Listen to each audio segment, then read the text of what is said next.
No interior da Terra estão escondidas duas enormes estruturas rochosas, localizadas sob o manto do continente africano e do Oceano Pacífico. Por milhões de anos, elas têm alterado a forma do campo magnético da Terra. O campo magnético é o enorme espaço magnético que envolve o planeta, gerado pelo movimento de metais líquidos nas profundezas da Terra.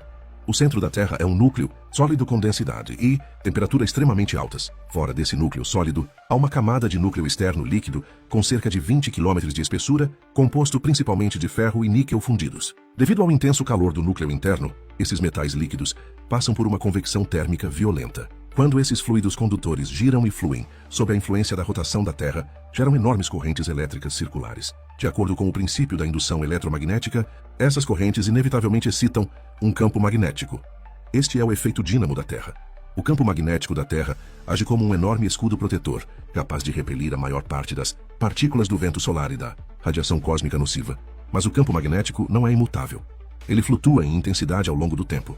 Os polos norte e sul magnéticos se deslocam lentamente, e até mesmo podem ocorrer inversões magnéticas. Essas variações no campo magnético, provavelmente, estão relacionadas às duas enormes estruturas mencionadas anteriormente. Cientistas descobriram que certas rochas conseguem preservar a direção e a intensidade do campo magnético de tempos antigos. Através dessa pista, eles descobriram que o campo magnético da Terra tem pelo menos 4,2 bilhões de anos, muito mais antigo que o próprio núcleo interno do planeta. Isso significa que, antes da formação do núcleo interno, pode ter havido outra coisa gerando o campo magnético. Uma hipótese sugere que durante o grande impacto que formou a Lua, a temperatura da Terra subiu rapidamente, derretendo o óxido de magnésio em seu interior, que então se moveu para as profundezas do manto. Mais tarde, à medida que a Terra esfriava, esses materiais começaram lentamente a subir novamente. Esse processo pode ter mantido o dínamo em funcionamento. No entanto, com o passar do tempo, o óxido de magnésio no interior da Terra se esgotou, o que explica por quê. Há 560 milhões de anos, o campo magnético quase desapareceu. Felizmente, mais ou menos na mesma época, o núcleo interno da Terra começou a se formar, reativando o efeito dínamo e reconstruindo o campo magnético.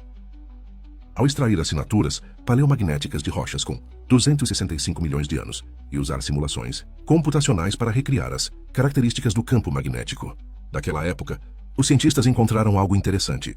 No topo do núcleo externo da Terra, existem múltiplas regiões de alta temperatura, e essas zonas quentes estão exatamente abaixo das duas enormes estruturas. Essas duas estruturas agem como gigantescas camadas de isolamento, bloqueando o calor vindo de baixo e causando diferenças significativas na distribuição do calor abaixo do manto.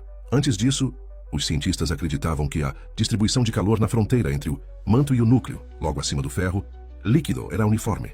Essa nova descoberta derruba essa visão. Seria de se esperar que em regiões com temperaturas mais altas, o ferro líquido fluísse mais rápido. Mas o oposto ocorre. Nas regiões de alta temperatura, o fluxo do ferro líquido é visivelmente mais lento.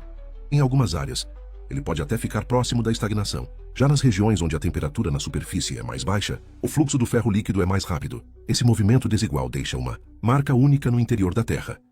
Fluxo do ferro líquido age como um dínamo natural, impulsionando continuamente o campo magnético terrestre e tornando-o complexo e imutável. Ao longo de centenas de milhões de anos, algumas partes do campo magnético mudaram drasticamente, enquanto outras permaneceram surpreendentemente estáveis. Em resumo, o manto influencia sutilmente o movimento do material do núcleo, e o movimento do núcleo, por sua vez, determina a forma do campo magnético ao redor da superfície da Terra.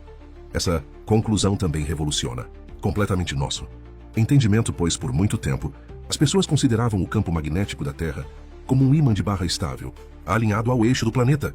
No entanto, novas pesquisas confirmam que as estruturas nas profundezas do manto têm influenciado o campo magnético terrestre por longos períodos. Isso pode explicar alguns fenômenos geomagnéticos estranhos na Terra, como o enfraquecimento geral da intensidade do campo, tornando-se caótico, com os polos norte e sul normais se dividindo em múltiplos polos secundários fracos. A comunidade científica chama esse estado de múltiplos polos. Na longa história da Terra, esses eventos ocorreram várias vezes. Felizmente, esse estado caótico não dura muito tempo. Ele geralmente se autorrepara, retornando à sua forma original. As duas enormes estruturas no interior da Terra atuam como estabilizadoras nesse processo de recuperação do campo magnético. Além disso, com o auxílio dessa pesquisa, os cientistas podem reconstruir a distribuição dos antigos continentes e entender melhor a formação e a separação do supercontinente Pangeia, bem como questões sobre o clima antigo e a evolução da vida. Desde os tempos antigos até hoje, o interior da Terra nunca foi um espaço estático e imutável, mas sim um sistema preciso, interconectado e autorregulável, e sobre as enormes estruturas escondidas nas profundezas e o campo magnético terrestre.